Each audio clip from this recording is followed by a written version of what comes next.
Hello dear student, आप सबका बहुत बहुत स्वागत है क्लास 11th की इस लेटेस्ट वीडियो में। तो डियर स्टूडेंट, आज की जो वीडियो है, इस आज की वीडियो में हम हाइड्रोजन पेरोक्साइड मींस H2O2, जिसका सूत्र होता है H2O2, इस पर टोटली बात करेंगे बेटा, है ना। इस हाइड्रोजन पेरोक्साइड को ना बेटा हम परहाइड्रोल बोलते हैं। क्या बोलते हैं बेटा? परहाइड्रोल। इस हाइड्रोजन पेरोक्साइड को हम बोलते हैं। तो इस पे टोटल बात करेंगे, इसके बनाने की विधि, इसके भौतिक गुण, इसके रासायनिक गुण, इसके उपयोग, टोटली बेटा इसके बारे में आज की वीडियो में हम बात करने वाले हैं। ठीक है, तो सबसे पहले इस H2O2 के बारे में बात कर लेते हैं बेटा, है ना।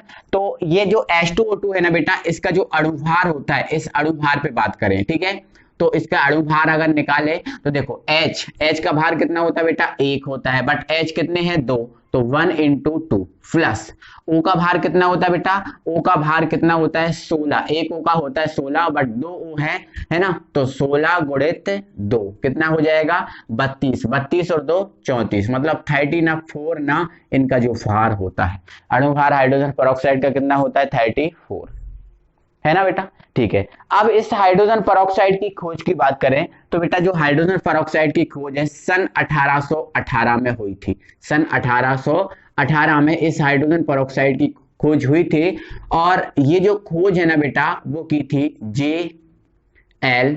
थेनाइड नामक वैज्ञानिक ने। एक J.L. थेनाइड नामक वैज्ञानिक थे। इन J.L. थेनाइड नामक वैज्ञानिक ने इस हाइड्रोजन पेरोक्साइड की खोज की थी, है ना। और ये हाइड्रोजन पेरोक्साइड मिलता कहाँ है बेटा? तो हाइड्रोजन पेरोक्साइड को हम प्रयोगशाला में बना सकते हैं, प्रयोगशाला में बनाते हैं, है ना। इसके अलावा भी बेटा जो हाइड्रोजन पेरोक्साइड है, अल्प मात्रा में जो बरसात का जल होता है, या जो वर्षा का जल होता है, बरसात होती है, बरसात में पानी गिरता है, तो उस बरसात के जल में या वर्षा के जल में ये अल्प मात्रा में उपलब्ध है, अल्प मात्रा। ठीक है, इसके अलावा इसको कहां से प्राप्त होता है? तो इसको प्रयोगशाला में बेटा बनाया जाता है। ठीक है, तो इसका ये हल्का सा इंट्रोडक्शन। अब इसके बनाने की विधि की बात करें बेटा, तो ये जो हाइड्रोजन पेरोक्साइड है इसको प्रयोगशाला में बनाया जाता है, और प्रयोगशाला में इसको हम 2 प्रकार से बना सकते हैं बेटा। कैसे? सबसे पहले हम बनाएंगे बेटा एक सोडियम पेरोक्साइड द्वारा। ठीक है, तो यहाँ पर आप डाल लेंगे हल्की सी विधि, बनाने की विधि, बनाने की विधि। और ये बेटा जो बनाने की विधि है ना, ये इसकी प्रयोगशाला विधि है। कौन सी विधि है? प्रयोगशाला विधि। ठीक है, प्रयोगशाला विधि। प्रयोगशाला में इसको कैसे बनाया जाता है उस चीज पे बात कर रहा हूं। ठीक है, तो प्रयोगशाला विधि में हम इसको 2 प्रकार से बना सकते हैं। ठीक है, सबसे पहले हम इसको सोडियम पेरोक्साइड से बनाएंगे। किससे? सोडियम पेरोक्साइड से। तो मैंने लिख दिया सोडियम पेरोक्साइड, सोडियम पेरोक्साइड। ठीक है, इस सोडियम पेरोक्साइड का सूत्र क्या होता है बेटा? इस सोडियम पेरोक्साइड का सूत्र होता है Na2O2। ये सोडियम पेरोक्साइड है। इस सोडियम पेरोक्साइड से हम सबसे पहले प्रयोगशाला में बनाएंगे। ठीक है, चलो समझाता हूं आपको, टेंशन मत लेना। सोडियम पेरोक्साइड से ये सबसे पहले ये जो बनाया जाता है, तो ये विधि कहलाती है मार्क विधि। कौन सी विधि बेटा? मार्क विधि। सोडियम पेरोक्साइड से जब इसको हम बनाते हैं तो ये विधि कौन सी विधि कहलाती है? मार्क विधि। तो हमें कैसे बनाना है उस चीज को समझो, है ना। सोडियम पेरोक्साइड से बेटा, अगर सोडियम पेरोक्साइड से यदि हमें हाइड्रोजन पेरोक्साइड बनाना है तो सबसे पहले आपको करना क्या होगा बेटा? क्या होगा, यदि सोडियम पेरोक्साइड से बनाना है तो सबसे पहले आपको क्या करना होगा? एक बीकर लेना होगा। इस टाइप का क्या करना होगा? एक बीकर लेना होगा। तो ये हमने ले लिया एक बीकर। इस बीकर में आपको करना क्या है? इस बीकर में आपको क्या करना है? बर्फ से ठंडा किया हुआ, किससे ठंडा किया हुआ? बर्फ से ठंडा किया हुआ, बर्फ से ठंडा किया हुआ, इसमें आप लोगे सल्फ्यूरिक अम्ल। सल्फ्यूरिक अम्ल मतलब H2SO4। ये जो H2SO4 होता है ना बेटा, इसको हम क्या बोलते हैं? सल्फ्यूरिक अम्ल, सल्फ्यूरिक अम्ल। तो आपको क्या करना है? सबसे पहले एक बीकर में आपको क्या करना है? बर्फ से ठंडा किया हुआ सल्फ्यूरिक अम्ल लेना है। बर्फ से, ये ध्यान रखना कि ये जो सल्फ्यूरिक अम्ल है आप इसमें ले रहे हो, ये ठंडा होना चाहिए, ये ठंडा होना चाहिए बेटा। ठीक है, चलो इसके बाद आप क्या करोगे बेटा? इसके बाद आप ऊपर से यहाँ से ऊपर से धीरे धीरे करके आप इसमें सोडियम परऑक्साइड डालोगे, सोडियम परऑक्साइड डालोगे, ठीक है। तो धीरे धीरे करके आप इसमें सोडियम परऑक्साइड डालोगे और इस बीकर को इस टाइप से हिलाते जाओगे, ठीक है ना। तो आप क्या कर रहे हो, इसमें आप क्या कर रहे हो, सबसे पहले बर्फ से ठंडा किया हुआ आप हाइड्रोजन परऑक्साइड ले रहे हो, ठीक है। फिर इसमें ऊपर से धीरे धीरे करके क्या करोगे, सोडियम परऑक्साइड डालोगे और धीरे धीरे करके इसको आप हिलाते जाओगे, धीरे धीरे करके आप इसको हिलाते जाओगे और उसमें क्या डाल दोगे, सोडियम परऑक्साइड डालते दोगे, ठीक है। तो इसमें बेटा दोनों आपस में क्रिया करेंगे और दोनों आपस में क्रिया करेंगे और क्रिया के फलस्वरूप आपको ना हाइड्रोजन परऑक्साइड प्राप्त हो जाएगा। कैसे, मैं आपको बता रहा हूं, देखो एक सेकंड, है ना। देखो सबसे पहले आपने क्या लिया, इसमें सल्फ्यूरिक अम्ल H2SO4 लिया ना, कोई दिक्कत। इसमें आपने क्या डाला, ऊपर से धीरे धीरे करके सोडियम परऑक्साइड, तो ये आपने डाल दिया Na2O2, ऊपर से आपने सोडियम परऑक्साइड डाल दिया, ठीक है।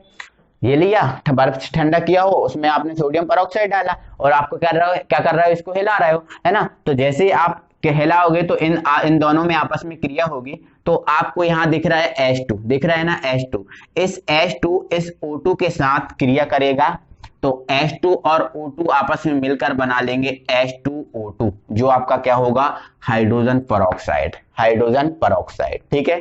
चलो अब हमारे पास क्या बचा, हमारे पास बचा Na2 और SO4, तो ये दोनों आपस में मिल जाएंगे और दोनों आपस में मिलके बना लेंगे Na2SO4, Na2SO4। तो इस टाइप से बेटा हम सोडियम परऑक्साइड से क्या बना सकते हैं, हाइड्रोजन परऑक्साइड। क्लियर हुआ। तो ये सोडियम परऑक्साइड से मार्क विधि द्वारा हमने क्या बनाया, हाइड्रोजन परऑक्साइड। सिंपल है ना बेटा, आपको कुछ नहीं करना, सल्फ्यूरिक अम्ल लेना ठंडा, उसमें ऊपर से क्या करना है, सोडियम परऑक्साइड डालना है, दोनों आपस में क्रिया करेंगे, हाइड्रोजन परऑक्साइड बन जाएगा, ठीक है बेटा। चलो इसी प्रकार से बेटा हम एक और मेथड के थ्रू इसको हम बनाते हैं, जो हाइड्रोजन परऑक्साइड है, एक और मेथड इसकी बनाने की उसको देख लेते हैं। तो बेटा इसकी जो दूसरी मेथड है ना, इसकी जो दूसरी मेथड है ना बेटा, वो है आपकी वेरियम परऑक्साइड से। किससे, वेरियम परऑक्साइड, वेरियम परऑक्साइड, परऑक्साइड से। इस बेरियम परऑक्साइड से भी हम बना सकते हैं same peroxide, sodium hydrogen peroxide. इस बेरियम परऑक्साइड का सूत्र होता है बेटा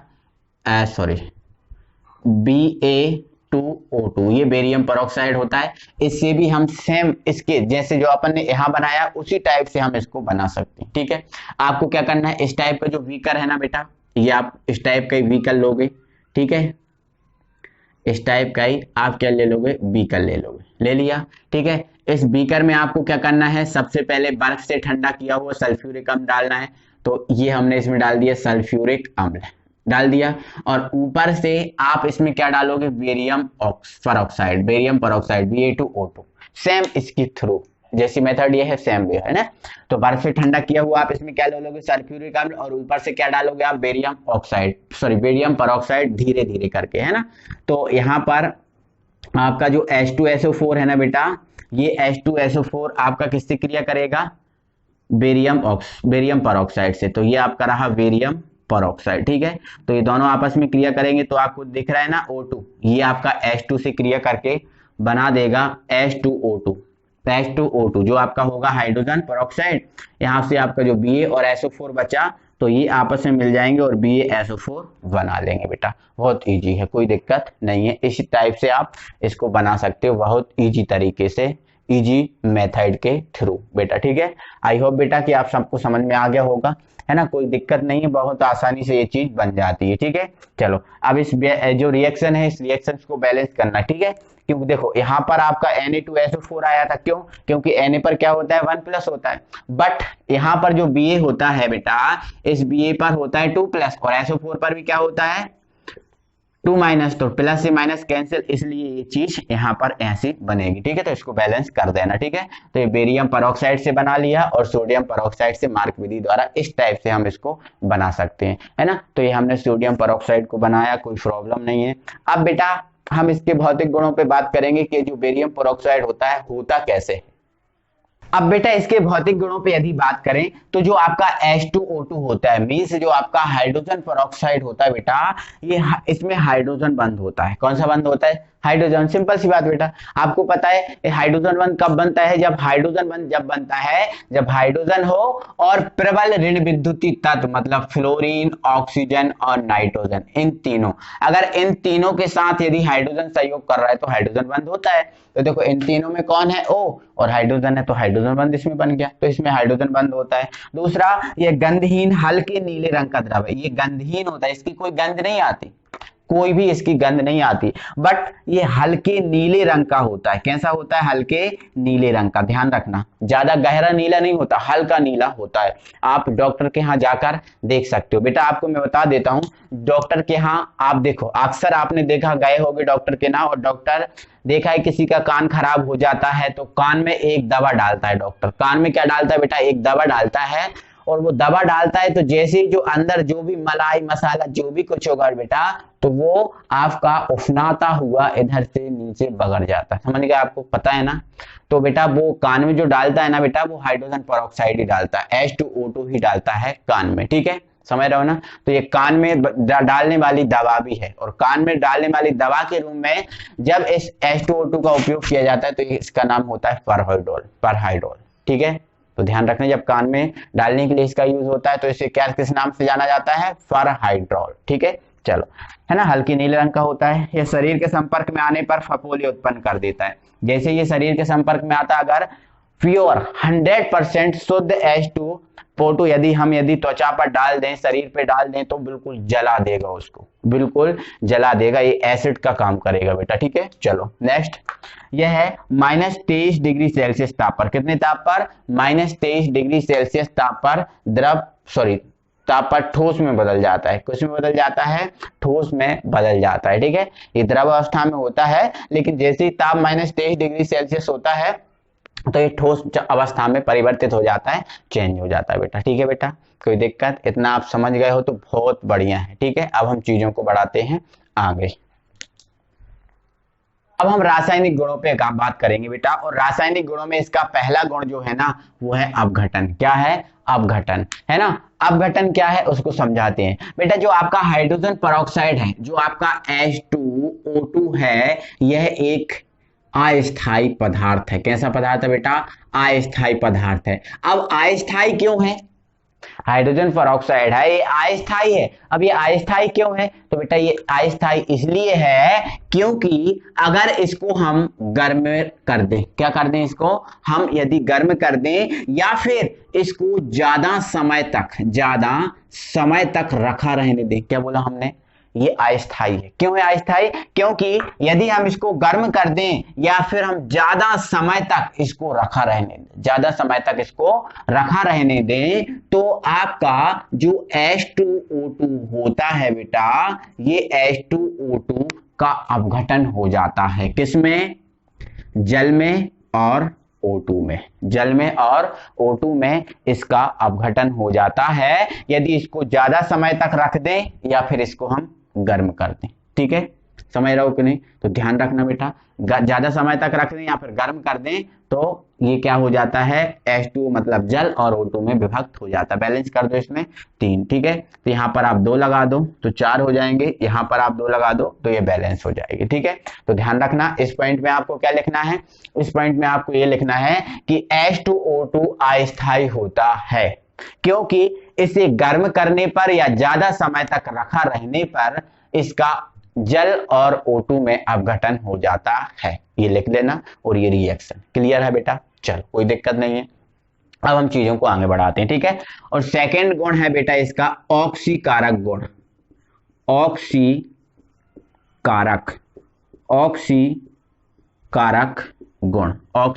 गुण।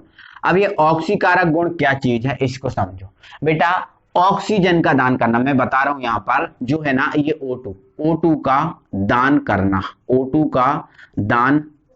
करना ऑक्सीकरण कहलाता है। O2 का जो दान करना है बेटा, O2 का दान करना कहलाता है ऑक्सीकारक। ध्यान रखना, O2 का दान करना बेटा क्या कहलाता है? ऑक्सीकारक कहलाता है। बेटा इस यूनिट को, जो ऑक्सीकरण अपचयन जो है ना, इस चीज को हम एक यूनिट पढ़ेंगे, रेडॉक्स अभिक्रिया वाली एक यूनिट है, उस यूनिट में हम ऑक्सीकरण अपचयन सब कुछ पढ़ेंगे, ठीक है। बट बेटा अभी हमें जरूरत है इसकी, तो हम यहाँ पर समझ रहे हैं, ठीक है। तो O2 का दान करना बेटा क्या कहलाता है? ऑक्सीकरण, ऑक्सीकारक। और बेटा जो O2 है, इस O2 का ग्रहण करना, इस O2 का क्या करना बेटा? ग्रहण करना, ये कहलाता है ऑक्सीकरण, ऑक्सीकरण, ऑक्सीकरण। तो ऑक्सीकरण और ऑक्सीकारक एक दूसरे के अपोजिट है, ठीक है। ऑक्सीजन ग्रहण करना ऑक्सीजन ग्रहण करना ऑक्सीकरण, और ऑक्सीजन का दान करना ऑक्सीकारक, ऑक्सीकारक, ठीक है बेटा। इन दोनों के एक एक नाम और हैं, ठीक है। तो दो एक एक नाम और क्या है उनको बता दे रहा हूं, ठीक है। इस ऑक्सीकारक का बेटा दूसरा नाम है, इस ऑक्सीकारक जो दिख रहा है ना आपको बेटा, इस ऑक्सीकारक का दूसरा नाम है अपचयन। क्या है? अपचयन, ठीक है। और इस ऑक्सीकरण का दूसरा नाम है बेटा अपचायक, अपचायक। तो ध्यान रखना इन चीजों को। ऑक्सीजन का दान करना ऑक्सीकारक या फिर अपचयन कहलाता है, ऑक्सीजन का ग्रहण करना ऑक्सीकरण या फिर अपचायक कहलाता है, इसको याद रखना, ठीक है बेटा। तो अगला गुण है बेटा हमारा ऑक्सीकारक गुण, ऑक्सीकारक गुण। हमने बेटा अब भी सीखा है कि जो H2O2 है, यदि इसको हम गर्म कर दें तो ये जल में और O2 में विभक्त हो जाता है। अब भी हमने ये चीज सीखी है ना। तो बेटा O2 का दान करना, O2 का दान करना क्या कहलाता है? ऑक्सीकारक गुण, ठीक है। और आपको देखो हाइड्रोजन पेरोक्साइड को जब हम गर्म करते हैं तो देखो यहाँ पर ये O2 दे रहा है, O2 का क्या कर रहा है? दान कर रहा है। बोलो कर रहा है कि नहीं कर रहा है? तो मतलब आपका जो H2O2 है वो ऑक्सीकारक गुण प्रदर्शित करता है, ऑक्सीकारक गुण प्रदर्शित करता है। तो इसमें आप क्या लिखोगे बेटा? इसमें लिखोगे H2O2 मतलब हाइड्रोजन पेरोक्साइड ऑक्सीकारक गुण प्रदर्शित करता है। क्यों? क्योंकि यह अपघटित होकर ऑक्सीजन त्यागता है या दान करता है, ये लिखना। और ये अभिक्रिया क्लियर हुआ बेटा। चलो आगे बढ़ाते हैं चीजों को, है ना। चलो तो नेक्स्ट बेटा है इसका अपचायक गुण, अपचायक गुण, अपचायक गुण, ठीक है। अब जैसे ऑक्सीकारक गुण प्रदर्शित करता है, ऑक्सीकारक गुण प्रदर्शित करता है, उसी प्रकार जो H2O2 है वो आपका अपचायक गुण भी प्रदर्शित करता है। कौन सा गुण प्रदर्शित करता है? अपचायक गुण भी प्रदर्शित करता है। क्यों? क्योंकि ये बेटा जो आपका H2O2 होता है, H2O2 होता है, क्यों? क्योंकि H2O2 ऑक्सीजन से क्रिया भी कर सकते हैं। देखो H2O2 ऑक्सीजन को दान भी कर सकता है, और जो H2O2 है ऑक्सीजन से क्रिया भी करता है। और जब ये क्रिया करता है तो तब भी ये जल का और O2 का निर्माण करता है, जल का और O2 का निर्माण करता है। तो ध्यान रखना है बेटा, ये दान भी करता है और ग्रहण भी करता है। अगर इसको बैलेंस करना है तो इसमें 1/2 लगा दो आप, 1/2 इसमें लगा दो, तो 2 से 2 कट जाएगा, है ना। तो H2O, अब एक O यहाँ बचा है, H2O बन गया, एक O बचा है, तो ये एक जो बचा है वो इस O के साथ O2 का निर्माण कर लेगा, ठीक है। तो आपको ध्यान रखना है ना। तो H2O2 अपचायक गुण प्रदर्शित करता है क्योंकि ये ऑक्सीजन से क्रिया कर सकता है। इसमें ये चीज भी आप लिख सकते हो बेटा, है ना। तो कितने पॉइंट हो गए ये बेटा? हमारे 3 पॉइंट हो गए। आई होप कि आपको समझ में आ रहे होंगे। इन चीजों को जो एडवांस में बताई हैं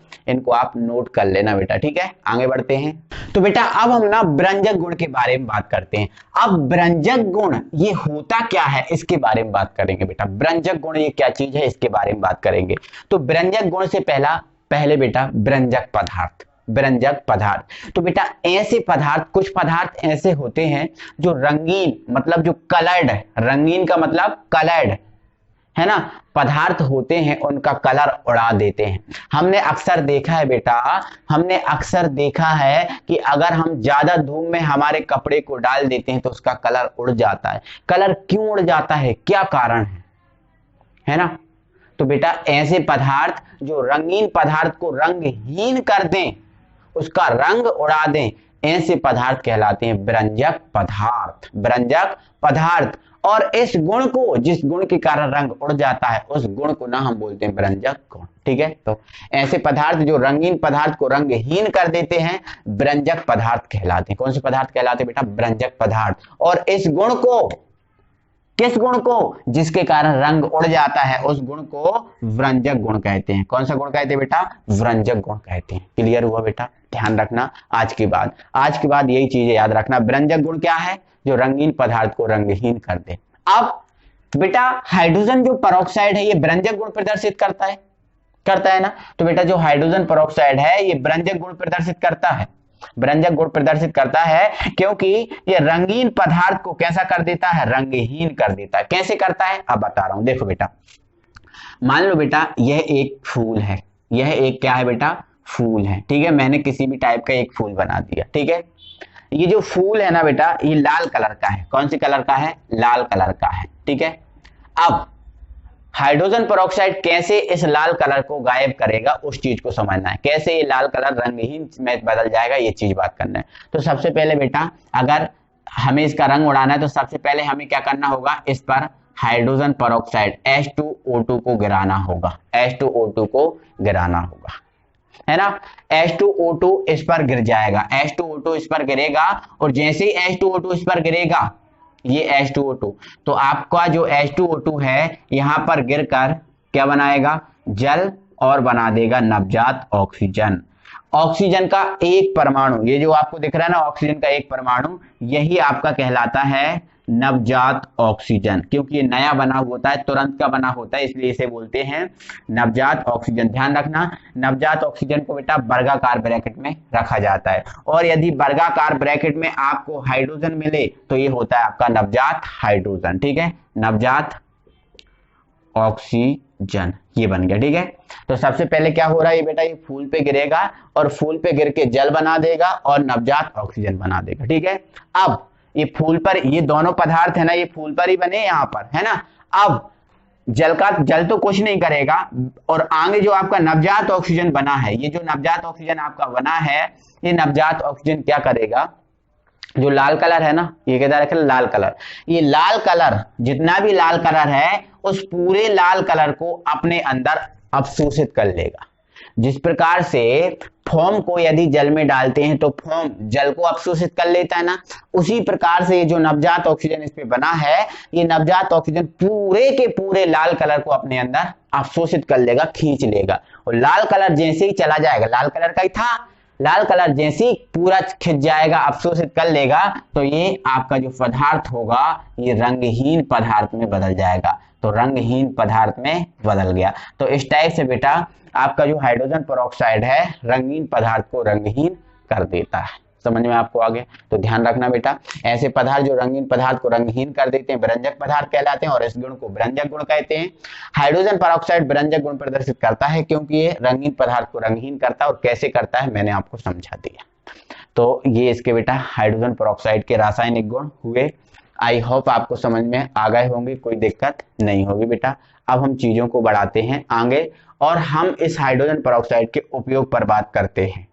हाइड्रोजन परऑक्साइड के अब हम उपयोग के बारे में बात करते हैं। तो बेटा जो हाइड्रोजन परऑक्साइड है हमने अभी देखा था कि रंगीन पदार्थ को रंगहीन करने में इसका उपयोग किया जाता है। तो पहला उपयोग बेटा इसका यही है कि H2O2 का उपयोग व्रंजक के रूप में किया जाता है। व्रंजक के रूप में मतलब रंगीन पदार्थ को रंगहीन करने में। दूसरा बेटा जो हाइड्रोजन परऑक्साइड है इसका उपयोग जैसे कान हुआ, है ना, जैसे आपके दांत हुए, है ना, दांत हुए, है ना, जैसे घाव हुआ, कोई घाव लग जाता है ना तो कान, है ना, दांत, ठीक है, इसके अलावा कोई घाव हुआ आदि को साफ करने के लिए किया जाता है। और साफ जब करते हैं, इससे क्यों करते हैं? क्योंकि इसमें जो भी जीवाणु होते हैं, कीटाणु होते हैं, उनका हो जाता है नाश, है ना। तो ओवरऑल बात करें बेटा तो जीवाणु नाशक के रूप में इसका उपयोग किया जाता है ना।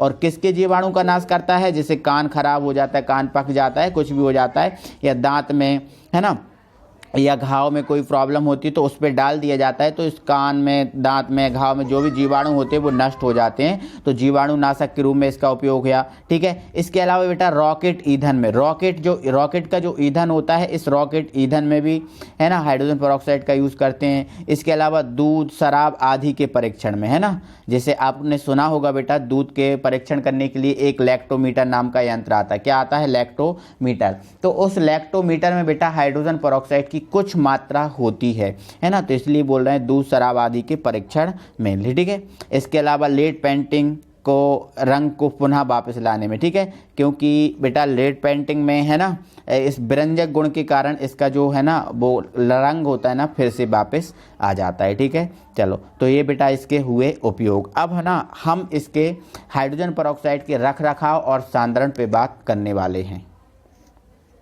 हैं कि जो हाइड्रोजन परऑक्साइड है उसको कैसे रखना चाहिए, है ना, उसका भंडारण कैसे करना चाहिए, इस पर हम टोटली बेटा बात करने वाले हैं अच्छे से, ठीक है बेटा। तो आइए इसको समझते हैं। तो बेटा जो हाइड्रोजन परऑक्साइड है ना बेटा, इस हाइड्रोजन परऑक्साइड को टेफ्लॉन मतलब एक प्लास्टिक ही होती है बेटा।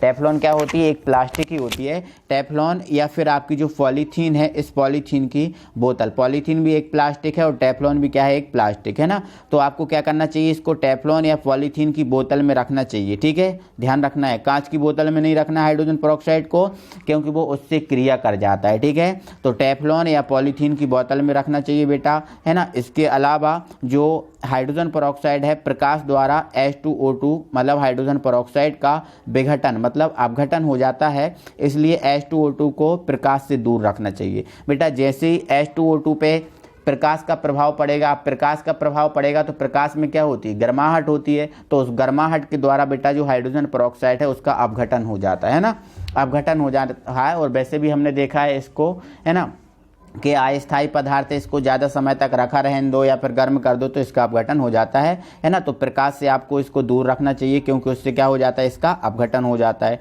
ठीक है। चलो, इसके अलावा है ना H2O2 को धूल के कणों से दूर रखना चाहिए। जो धूल के कण है ना, सॉरी आता गलती से लिखा गया, H2O2 को धूल के कणों से भी दूर रखना चाहिए। क्यों? क्योंकि H2O2 धूल से भी क्रिया करता है और जैसे ही उससे क्रिया करेगा तो उसका अपघटन हो जाएगा। तो धूल से भी दूर रखना चाहिए, प्रकाश से दूर रखना चाहिए, टेफ्लॉन और पॉलीथीन की बोतल में इसको रखना चाहिए, ठीक है। चलो, अगला है बेटा H2O2 को रंगीन बोतलों में रखना चाहिए ताकि उन पर प्रकाश का प्रभाव कम से कम रहे, है ना। रंगीन बोतल जो होती हैं प्रकाश का क्या करती हैं? परावर्तन करती हैं बेटा। जो रंगीन बोतल होती हैं, रंगीन बॉटल होती हैं, वो प्रकाश का क्या करती हैं? परावर्तन करती हैं। प्रकाश का परावर्तन करेंगी तो प्रकाश अंदर नहीं आ पाएगा, और प्रकाश अंदर नहीं आ पाएगा तो हाइड्रोजन परऑक्साइड पे प्रकाश का प्रभाव होगा नहीं, समझ रहे हो ना। तो इसको रंगीन बोतलों में रखना चाहिए, ठीक है। चलो, इसके अलावा बेटा इसका एक पॉइंट और है, यदि इस देखो आपको पता है जो H2O2 है वो अस्थायी है। कैसा होता है बेटा? अस्थायी, है ना। अब बेटा यदि इस H2O2 में, है ना, थोड़ी मात्रा में स्थायी कारक या उत्प्रेरक पदार्थ, जैसे ग्लिसरॉल। अब ग्लिसरॉल से आपको कंफ्यूज नहीं होना, आपके घर में ग्लिसरीन रखी होगी ना, आपके घर में ग्लिसरीन रखी है, वही आपकी जो ग्लिसरीन है ना बेटा, वही ग्लिसरीन आपकी ना ग्लिसरॉल कहलाती है। ग्लिसरीन जो आपके घर में ग्लिसरीन रखी होगी ना बेटा, यही जो ग्लिसरीन है ना बेटा, ये ग्लिसरॉल कहलाती है। तो यदि थोड़ी मात्रा में हम ग्लिसरॉल, है ना, या ग्लिसरीन, है ना, या फिर ग्लिसरीन के अलावा यहाँ फिर मिस्टेक हो गया है, फास्फोरिक अम्ल, ग्लिसरीन या फिर फास्फोरिक अम्ल H3PO4 ये होता है H3PO4, है ना। तो बेटा यदि थोड़ी मात्रा में स्थायी कारक या उत्प्रेरक जैसे ग्लिसरॉल मतलब ग्लिसरीन और फास्फोरिक अम्ल आदि को H2O2 में मिला दिया जाता है ना बेटा, तो जो आपका H2O2 है इसका अपघटन लंबे समय तक नहीं होता। H2O2 जो अस्थायी होता है जल्दी अपघटन इसका हो जाता है। यदि उसमें ग्लिसरीन मिला दें या फिर फास्फोरिक अम्ल मिला दें तो इसका अपघटन ज़्यादा समय तक भी नहीं होगा। जैसे एक महीने में इसका अपघटन हो रहा था, अब यदि इसमें हमने ग्लिसरीन मिला दी तो आपका ये 1 महीने तक भी अपघटित नहीं होगा। तो ध्यान रखना बेटा, ये ना इस टाइप से इसको रखना चाहिए, ठीक है। तो टेफ्लॉन पॉलीथीन की बोतल में रखना चाहिए, प्रकाश से दूर रखना चाहिए, धूल से दूर रखना चाहिए, रंगीन बोतलों में रखना चाहिए, है ना। इनमें स्थायी कारक आपको अगर है पर्याप्त तो इनको मिला देने चाहिए, है ना बेटा। तो इस टाइप से तो ये बेटा हमने पूरा हाइड्रोजन परऑक्साइड फिनिश कर लिया, ठीक है। आई होप बेटा कि आप सबको समझ में आया होगा। तो बेटा दिल से वीडियो को लाइक कर दो, है ना, अपने फ्रेंड सर्कल में शेयर कर दो। अगली वीडियो में फिर मिलेंगे, तब तक के लिए थैंक यू वेरी मच।